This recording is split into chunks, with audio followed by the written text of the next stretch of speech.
Hey YouTube, so if you've been following me, I installed this luggage rack and took it on a trip to Colorado and back. I scored about 3,500 miles on it, and I'd like to do a full review on it. It's been about 7 days since I've been back, and I've been very happy with it. Of course, there's some pros and there's some cons on this little unit right here, and I'll show you what the pros and cons are. So the pros and cons. So the cons on this unit here is that little thing right here, okay, that little lever right there that holds the upper and lower unit together, it's like a clamshell. That unit, when you close it, there's a chance that it might snip your finger. Got snipped on my finger a couple times doing it. So is the rear, okay. Rear unit, same thing. Right here, it can snip your finger. Also, if you have a lot of luggage in here, you'll have a hard time closing that lever. That's the cons. Another thing is that this unit right here is greatly affected by heat. It's really thin, so there you can see that's the front opening up and closing. When you put a lot of luggage in here, the lower unit tends to, weigh down a bit. And you have to balance your luggage in here correctly, or else you won't be able to close the clamshell here together.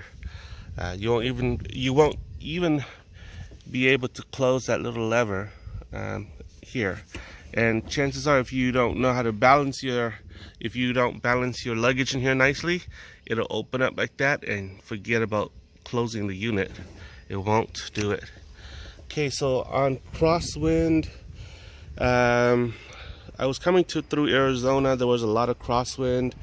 There was some wind noise, but that was it. As far as gas mileage goes, it cut my mileage down 2 gallons. So, for instance, this little Highlander here was giving me about 22 miles to the gallon without that luggage rack. With it on, it went down between 19 and 20 miles to the gallon. So with this thing on, and that's how much fuel it cut down on this truck. It's pretty aerodynamic. When there's no crosswind, it's pretty quiet. It's really quiet. You can't tell that this unit is on top. There's no whistling. There's nothing like that. It's pretty quiet.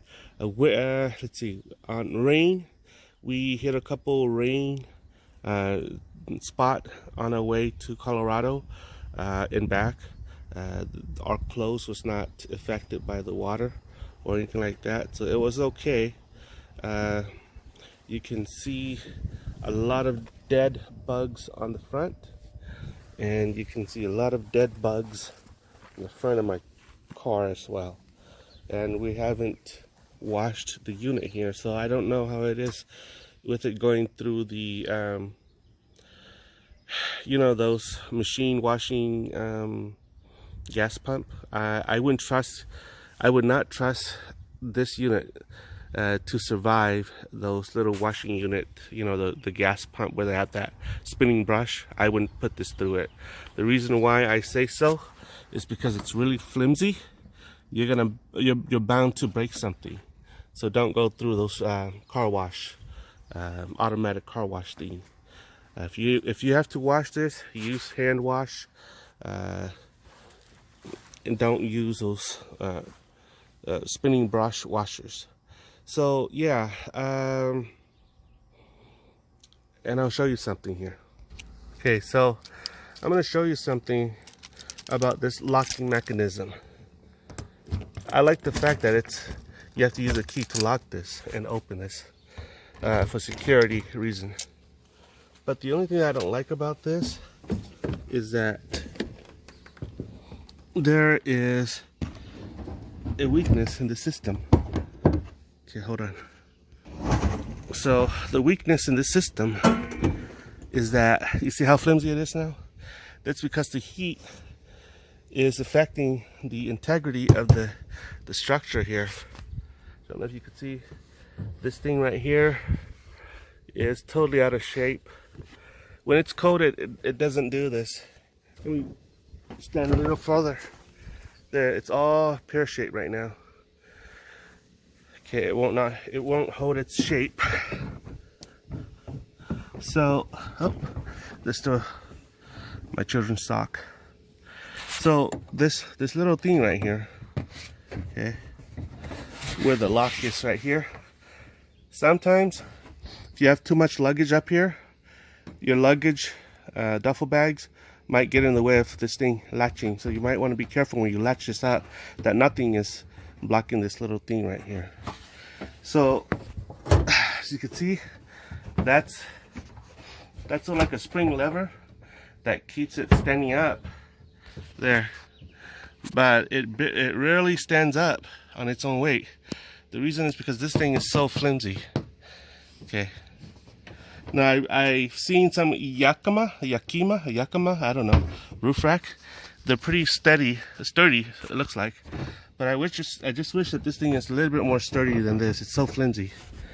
So that's the cons about this. The pros, like I said, it's pretty aerodynamic. It's pretty quiet. It's got a lot of luggage space here. So yeah, and this thing right here, just move this back and it should close. And the back there, it's another story. You have to move that back as well. Okay. So yeah. So let me know what you think about this rooftop. For 285 bucks, can't beat the price for what it does. But can't complain too much about it. But I just wish it was a little bit more sturdy. This is so out of shape right now. So let me know what your thoughts are, guys.